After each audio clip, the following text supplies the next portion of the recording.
그래서 사실 이 툴젠에서 지금 가장 중요한 이슈는 이 유전자 가위 특허 분쟁에 있는데요. 구독, 좋아요, 알림 설정까지. 툴젠에 있어서 사실 중요한 건 특허가 사실 가장 큰 이슈이기도 하고, 그래서 이 특허와 그리고 글로벌 경쟁 기업에 대해서 조금 알아보려고 해요. 그 대표적인 글로벌 경쟁 기업으로는 대표적인 크리스퍼 캐스9 관련 기업은 크리스퍼 테라퓨틱스, 그리고 인텔리아 테라퓨틱스, 그리고 에디타스 메디신, 모두 그 나스닥 상장사인데요. 시가총액은 사실 2022년 7월 중순으로 제가 봤는데요. 크리스퍼가 8조, 그리고 인텔리아가 6조, 에디타스가 1조 정도 하고 있고, 대부분 그 난치성 희귀질환 적응증에 대한 파이프라인인데요. 임상 초기 단계에 있습니다. 유전자 가위는 툴젠이 유일하게 자체 원천 기술을 사용하고 있고, 크리스퍼와 인텔리아는 CVC, 에디타스는 메디슨 브로드 연구소로부터 인간 치료제에 대한 전용 실시권을 들여왔어요. 그래서 그 크리스퍼 테라피틱스는 겸상 적혈구 질환 치료제에 대한 개발을 벌텍스와 공동 개발 중에 있고요. 인텔리아와 에디타스는 인비보 시스템에서 파이프라인도 보유하고 있는데요.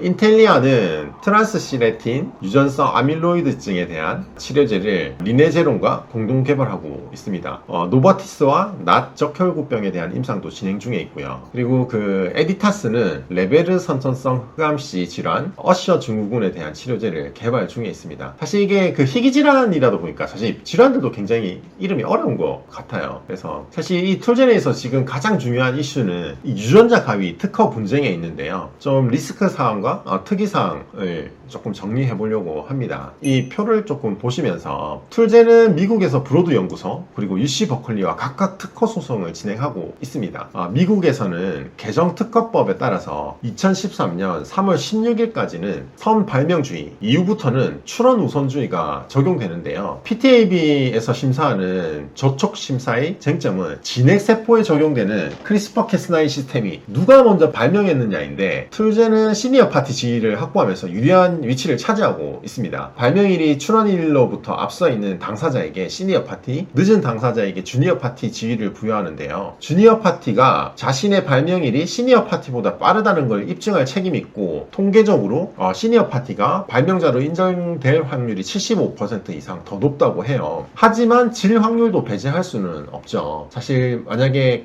이 소송에서 지게 되면 미국 원천 특허 등록이 취소되거나 다른 당사자들과 협상이 원활하지 않을 경우에 영업활동에 엄청 부정적인 영향을 미칠 수도 있는 거죠. 이 분쟁은 툴젠, CVC, 브로드 모두 합의기간 단축을 원한다고 사실 보고 있습니다.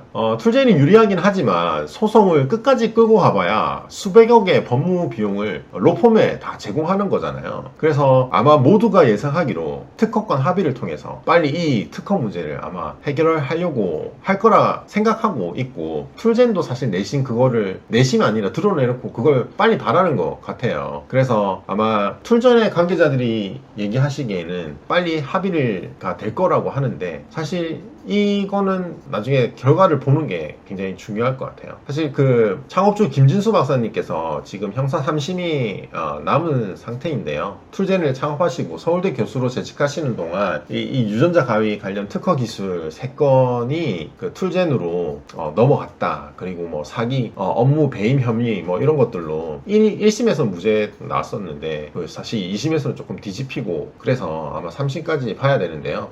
이런 그 창업자 리스크가 좀 있어서 코스닥 이전 상장할 때 툴젠이 2020년 말에 제넥신을 전략적 투자로 유치하면서 김진수 박사님이 2대 주주가 돼서 이 최대 주주의 형사 재판 리스크는 지금 해소된 상태입니다. 사실 이러한 상황을 볼 때 관계자분들이나 그리고 많은 분들이 예상하기로 아마 툴젠이 조금 유리한 위치에, 진짜 시니어 파티에 있으니까 유리한 위치에 있고 끝까지 아마 가지는 않을 것 같다. 최대한 빨리 합의를 해서 그 합의금이 엄청날 것 같거든요. 이미 그 기술을 통해서 이렇게 발명된 약들, 그러한 그 라이센스로 나간 그 비용들이 있기 때문에 거기에 아마 소급해서 돈을 받게 될 것 같고, 어쨌든 엄청난 돈이 될 것 같은데, 아마 빨리 툴젠이 단기적으로 이 돈을 빨리 받는 게 가장 중요한 회사의 그 목표가 될 것 같아요. 그래서 그 자금을 바탕으로 아마 지금 아까 말씀드렸던 여러 포트폴리오 그리고 개발들을 진행해 나갈 수 있지 않을까라고 생각하고 있어서 한번 결과를 조금 지켜보는 게 필요할 것 같아요. 아시는 분들은 아시겠지만 이 유전자 가위 기술은 앞으로 이 바이오에서 발전당할 방향 그리고 발전성이 엄청나고 서정성이 엄청나다고 보고 있어요. 그래서 우리나라에 이런 기업이 있다는 게 사실 좀 자랑스럽고 툴젠이 잘 성장해서 또 글로벌하게 이러한 기술을 잘 이끌어 나가고 한국에서도 이 기술을 통해서 또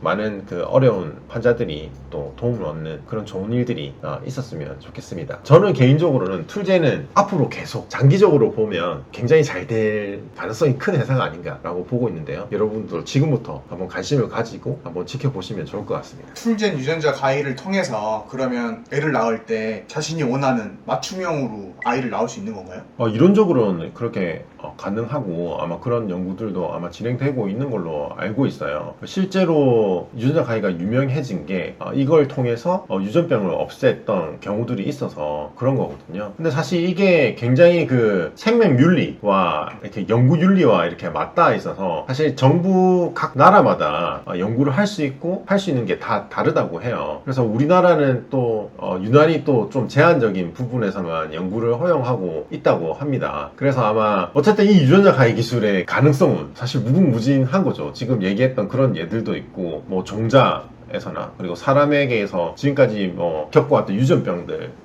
같은 것들을 다 이렇게 또 할 수 있는 가능성들이 있기 때문에 사실 너무 궁금해요. 근데 어쨌든 이게 인간 생명 윤리와 접해 있기 때문에 아마 기술 개발과 동시에 많은 논의를 통해서 좀 그런 가이드라인을 잘 이렇게 해 나가야 되지 않을까. 근데 그게 참 어려운 것 같아요. 연구 개발을 하게 해줘야 이 기술을 빨리 개발할 테고 또 인간적인 윤리적인 측면에서도 또 그런 것들을 막을 건 막아야 될 테고 또 이 회사를 보고 그러한 부분에 대해서도 한번 생각해 보면 참 좋은 주제가 될 거라고 좀 생각이 듭니다. 그러면 돈 있는 사람들은 만약 그게 상용화 뭐 될지 안 될지 모르겠지만 안 할 리가 없는 기술인 것 같은데요. 그렇죠. 부작용은 없나요? 그러니까 이제 그런 것들을 다 연구하게 됐죠. 임상을 통해서 보게 되겠죠.